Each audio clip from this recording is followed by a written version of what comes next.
नमस्कार दोस्तों, स्वागत है आपका हमारे channel target for IAS and UPSC with के। आज है 15 दिसंबर 2021 और हम लोग डिस्कस करने वाले हैं आज का मध्य प्रदेश का करंट अफेयर। क्या कुछ इंपॉर्टेंट होने वाला है आज के इस मध्य प्रदेश के करंट अफेयर में। तो हमारा सबसे पहला इंपॉर्टेंट क्वेश्चन है दोस्तों, all India special yachting camp का आयोजन मध्य प्रदेश के किस शहर में हुआ। इसके साथ साथ दोस्तों मध्य प्रदेश के सबसे बड़ा जो गुलाब गार्डन है उसको तैयार किया जा रहा है। इसके साथ साथ मध्य प्रदेश का प्रथम सरकारी जो गुलाब गार्डन था उसको भी हम यहाँ पर डिस्कस करेंगे। इसके साथ साथ दोस्तों और भी इंपॉर्टेंट करंट अफेयर हम यहां पर डिस्कस करने वाले हैं। तो अगर आप पहली बार इस चैनल को विजिट कर रहे हैं तो प्लीज सब्सक्राइब कर दीजिए, बेल आइकन को दबा दीजिए, जिससे कि आपको सभी प्रकार के नोटिफिकेशन समय पर मिल सके। इसके साथ साथ एक और इंपॉर्टेंट इन्फॉर्मेशन आपको देना चाहूंगा, टेलीग्राम चैनल जरूर ज्वाइन कर लीजिए, क्योंकि वहां पर आपको लगभग 2 वर्ष का मध्य प्रदेश का current affair free of cost PDF के माध्यम से वहां पर आपको मिल जाएगा। डे बाय डे के हिसाब से पीडीएफ वहां पर आपको मिल जाएगी और इस लेक्चर की पीडीएफ भी आपको मेरे टेलीग्राम चैनल पर मिल जाएगी। तो चलिए शुरू करते हैं विदाउट वेस्टिंग योर टाइम। तो हमारा पहला क्वेश्चन है दोस्तों, इंडियन यंग इन्वेस्टर चैलेंज का उद्घाटन किसके द्वारा किया गया। काफी अधिक इंपॉर्टेंट है दोस्तों है इंडियन यंग इन्वेस्टर। आपको मालूम होना चाहिए जिस तरीके से जो जॉब्स हैं वह कम हो रही हैं, तो इन्वेस्टर्स और जो भी जितने तरीके स्टार्टअप्स हैं वह गवर्नमेंट द्वारा काफी ज्यादा इनको मोटिवेट किया जा रहा है और लोगों को मोटिवेट किया जा रहा है कि इस तरीके के स्टार्टअप्स को शुरू किया जाए, जिससे कि रोजगार की जो समस्या है वह भी खत्म हो सके और अधिकतम लोगों को रोजगार भी मिल सके। तो इसका उद्घाटन किसके द्वारा किया गया। आपका ऑप्शन नंबर 1 है राज्यपाल द्वारा, प्रधानमंत्री द्वारा, मुख्यमंत्री द्वारा या फिर गृह मंत्री द्वारा। इसका राइट आंसर है आपका ऑप्शन नंबर 1 राज्यपाल द्वारा। काफी दिनों बाद चर्चा हुई है राज्यपाल की। मंगूभाई पटेल मध्य प्रदेश के राज्यपाल हैं, 33वें नंबर के यह राज्यपाल हैं। बिल्कुल भी भ्रमित नहीं होना, कोई बोलता है 30, कोई बोलता है 29, बिल्कुल भी आपको नहीं भ्रमित होना है। ये गवर्नमेंट का डाटा है 33, बस इससे आगे आपको कुछ भी याद नहीं करना। अब इसके बाद हम लोग आगे बढ़ते हैं, राज्यपाल का प्रावधान हम लोग देखते हैं कहां से शुरुआत होती है। तो 153 के अंतर्गत राज्यपाल का प्रावधान होता है, 154 में इसकी कार्यपालक शक्ति होती है दोस्तों, और 155 में क्या होता है, 155 में दोस्तों इसकी नियुक्ति होती है कि राष्ट्रपति द्वारा इसकी नियुक्ति की जाएगी। 156 में इसका कार्यकाल होता है, 157 में दोस्तों इसकी अहर्ताएं होती हैं, 35 वर्ष की आयु पूरी कर ली हो, पागल या दिवालिया ना हो, भारत का नागरिक हो, यही सब कुछ 157 के अंतर्गत होता है। इसके बाद सीधे आ जाइए आप 159 के अंतर्गत होती है इसकी शपथ, 160 के अंतर्गत होता है आपातकालीन जो शक्तियां होती हैं इसको प्राप्त कर दी जाती हैं। इसी के साथ साथ 161 के अंतर्गत क्या होता है दोस्तों, इसको जो क्षमादान की शक्तियां होती हैं वह होती हैं। और इसके बाद आप जैसे ही जाएंगे दोस्तों 163 अर्थात जो मंत्री परिषद होगी वह सलाह देने के लिए मंत्री परिषद होगी एक राज्यपाल के लिए, तो यह इंपॉर्टेंट है। और इसके बाद सीधा आ जाइए 167, इसके अंतर्गत प्रावधान होता है कि राज्यपाल कभी भी किसी भी समय राज्य का जो मुख्यमंत्री है उससे राज्य के प्रशासन की शासन की जानकारी मांग सकता है, यह काफी अधिक इंपॉर्टेंट है। और इसके बाद 202 के अंतर्गत क्या होता है, जो भी राज्यों का बजट होता है वह इसी की अनुमति के बाद पेश किया जाता है, तो 202 के अंतर्गत यह होता है। और अनुच्छेद 200 काफी अधिक इंपॉर्टेंट है, राज्य का कोई भी जो विधेयक है उसको अनुमति जो कि विधानसभा से पास होगा उसके बाद अनुमति के लिए राज्यपाल के पास जाता है, और राज्यपाल चाहे तो उसे राष्ट्रपति के पास भेज सकता है, तो वह अनुच्छेद 200 के अंतर्गत होता है। राज्यपाल से इंपॉर्टेंट फैक्ट मैंने आपको सभी बता दिए। अब हम लोग देखते हैं मध्य प्रदेश के राज्यपाल से संबंधित कुछ इंपॉर्टेंट फैक्ट। पट्टाभी सीतारमैया मध्य प्रदेश के प्रथम राज्यपाल थे, क्योंकि अब इनसे डीपली क्वेश्चन बन रहे हैं। तो बताना चाहूंगा 1948 में दोस्तों यह कांग्रेस के अध्यक्ष भी थे, 1949 में दोस्तों संविधान सभा के सदस्य भी थे। कौन, पट्टाभी सीतारमैया, जो कि मध्य प्रदेश के प्रथम क्या थे, राज्यपाल थे। इसके बाद दोस्तों आप जाएंगे पट्टाभी सीतारमैया के बाद आते हैं हरि विनायक पटस्कर। याद रखिए काफी अधिक इंपॉर्टेंट नाम है दोस्तों इनका, क्योंकि यह मध्य प्रदेश के सबसे लंबे समय तक राज्यपाल रहे थे। आपको बिल्कुल भी नहीं भूलना है कब से कब तक रहे थे, 1957 से लेकर दोस्तों याद रखिए दोस्तों 65 तक यह मध्य प्रदेश के राज्यपाल रहे थे। He is the longest time governor of Madhya Pradesh. This is the very very important fact that I told you, तो यह आपको याद रखना है। 1957 से 1965 तक हरि विनायक पटस्कर मध्य प्रदेश के सबसे लंबे समय तक के राज्यपाल रहे हैं। इसके बाद आप देखेंगे दोस्तों क्लासिक इस तरीके से नाम है उनका, थोड़ा डिफरेंट है, क्लासिक करके कुछ रेड्डी नाम है उनका, तो यह आप लोग देख लीजिएगा, काफी अधिक इंपॉर्टेंट उनका नाम है। 2 रेड्डी रहे हैं, एक क्लासिक रेड्डी रहे हैं और एक रहे हैं दोस्तों दूसरे रेड्डी रहे हैं। तो यह शुरुआत पहले वाले रेड्डी की मैं बात कर रहा हूं, इनका नाम था, केवल आपको ZR या कुछ ऐसा रेडी करके लिखा हुआ मिलेगा, वहां पर आप लोग देख सकते हैं ऑफिशियल वेबसाइट पर जाकर। तो यहां पर इनके बारे में बताना चाहूंगा कि यह मैसूर राज्य के क्या थे, मुख्यमंत्री थे। पहले मैसूर राज्य एग्जिस्ट करता था, उसके बाद उसे खत्म करके आप देखेंगे भाषा के आधार पर प्रथम बार आंध्र प्रदेश और इस तरीके से बदल बदल कर राज्य बना दिए गए थे। तो यह दक्षिण भारत का राज्य था और मैसूर राज्य के प्रथम मुख्यमंत्री भी वह रहे थे। तो यह काफी अधिक इंपोर्टेंट है।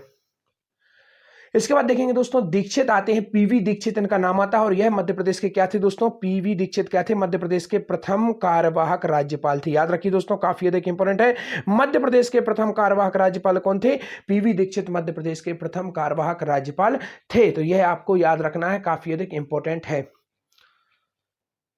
फिर इसके बाद देखेंगे आप दोस्तों फर्स्ट रेड्डी थे, इसके बाद आप देखेंगे सेकंड रेड्डी आते हैं, एक और रेड्डी करके हुए थे राज्यपाल, और वह क्या थे दोस्तों, वह थे आपके कर्नाटक के प्रथम सीएम थे। तो याद रखिए यह भी इंपॉर्टेंट है, राज्यपाल बनने के पहले वह कर्नाटक के प्रथम सीएम भी रहे थे।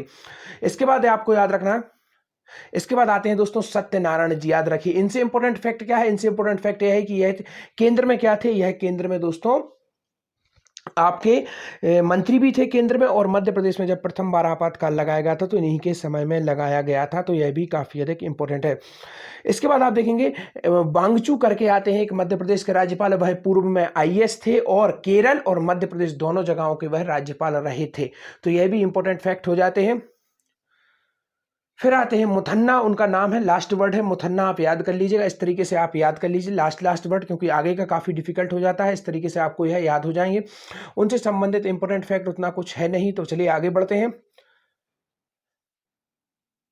इसके बाद देखेंगे आप दोस्तों भगवत दयाल आते हैं जी, है जो कि हरियाणा के मुख्यमंत्री रहे थे और 1977 में जाकर यह दोस्तों उड़ीसा के राज्यपाल भी हुए थे। तो यह भी आपको याद रखना है, और इनसे संबंधित क्वेश्चन इस बार एमपीपीएससी में पूछ भी लिया गया था, तो इसको आपको याद रखना है, काफी अधिक इंपॉर्टेंट है। इसके बाद आप लोग सीधा आएंगे डायरेक्ट, आप लोग अगर आप यहाँ पर आते हैं, मध्य प्रदेश की प्रथम महिला राज्यपाल आती हैं आपकी, कौन है यह तो जवाब आप ही लोग देंगे, क्योंकि मैं आप लोगों को नहीं बताऊंगा, काफी ईजी क्वेश्चन है और आप आई होप आप लोग जरूर इसको बता देंगे। इसके बाद देखेंगे रामनरेश यादव जी थे, तो यह यूपी के मुख्यमंत्री भी थे, तो इनको भी आपको याद रखना है, काफी अधिक इंपॉर्टेंट है। और सीधा मैं लास्ट में आ जाता हूं, अभी आज के हमारे जो आनंदीबेन पटेल थी, जो कि यूपी की भी राज्यपाल थी, और यह दोस्तों 2016 में गुजरात की पहली महिला मुख्यमंत्री थी। तो यह कुछ इंपॉर्टेंट फैक्ट थे, सभी को मैं लगभग जितने भी जो इंपॉर्टेंट थे उनको मैंने कवर कर लिया, कुछ और थे उतने अधिक इंपॉर्टेंट नहीं थे, लगभग 3 या 4 बीच में रह गए होंगे। तो है आप लोग जरूर देख लेंगे, और आप लोग कहेंगे तो एक सेपरेट वीडियो भी मैं बना दूंगा राज्यपाल पर। तो चलिए आगे बढ़ते हैं, देखते हैं क्या है पूरी न्यूज। हमारी मूल क्षमताओं का सर्वश्रेष्ठ उपयोग हो, राज्यपाल श्री पटेल। राज्यपाल ने इंडिया यंग इन्वेस्ट चैलेंज का उद्घाटन किया। चलिए आगे बढ़ते हैं, देखते हैं मध्य प्रदेश में आयोजित all India special yachting camp कितने राज्यों ने हिस्सा लिया, तो 5 राज्यों ने, 8 राज्यों ने, 1 राज्य ने, या फिर 4 राज्यों ने। इसका राइट आंसर है दोस्तों 8 राज्यों ने इसमें भाग लिया था। अब नेक्स्ट क्वेश्चन बनता है कि all India special yachting camp का आयोजन मध्य प्रदेश के किस शहर में हुआ, तो आपको ऑप्शन नंबर 1 ग्वालियर, जबलपुर, इंदौर या फिर भोपाल। इसका राइट आंसर क्या होगा, भोपाल, मध्य प्रदेश की राजधानी। 1972 में दोस्तों इसे जिला बनाया गया था, 5 पहाड़ियों पर यह बसा हुआ है। तो this is very very important that I tell you. और ग्वालियर तो आपको मालूम ही है दोस्तों, काफी अधिक इंपॉर्टेंट। और अभी द्रोण मेले का आयोजन यहीं पर किया गया था, द्रोण प्रदर्शनी जो थी, और मध्य प्रदेश में 5 द्रोण ट्रेनिंग स्कूल भी खोले जा रहे हैं, जो कि मैंने आप लोगों को बता दिए थे।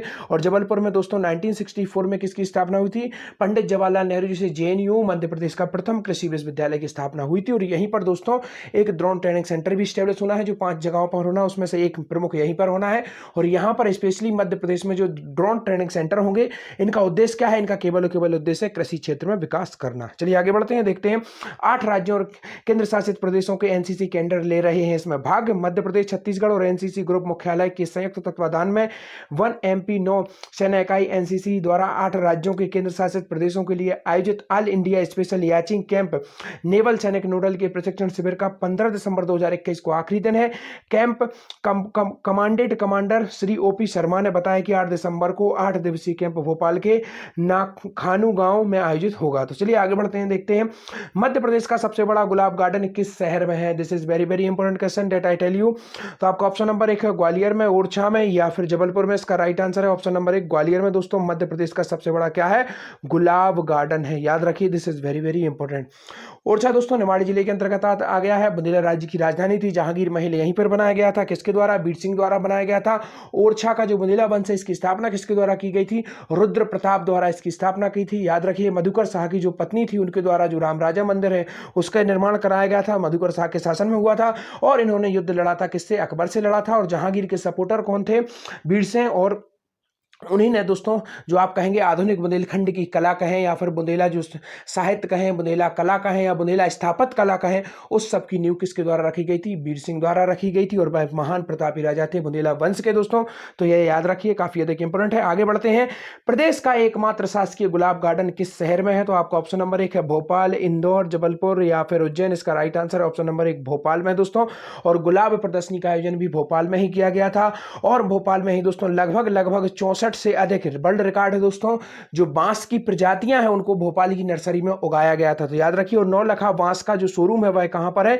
इंदौर में है। तो दोनों को याद रख लीजिएगा। चलिए आगे बढ़ते हैं, देखते हैं। ग्वालियर में बनेगा प्रदेश का सबसे बड़ा गुलाब गार्डन, 95 बीघा जमीन मांगी गई है। तो यह इंपॉर्टेंट है। आगे बढ़ते हैं, देखते हैं। भोपाल में प्रदेश का एकमात्र शासकीय गुलाब गार्डन है, जो कि ग्वालियर में प्रस्तावित गुलाब गार्डन से काफी छोटा था। चलिए आज के आपके क्वेश्चन। मध्य प्रदेश में जन्मे एडन का सिलेक्शन हुआ रोनाल्डो की फुटबॉल टीम में, यह किस जिले से संबंधित है? सेकंड क्वेश्चन है, भारत के सबसे बड़े गिटार का निर्माण मध्य प्रदेश के किस शहर में किया गया? धन्यवाद दोस्तों।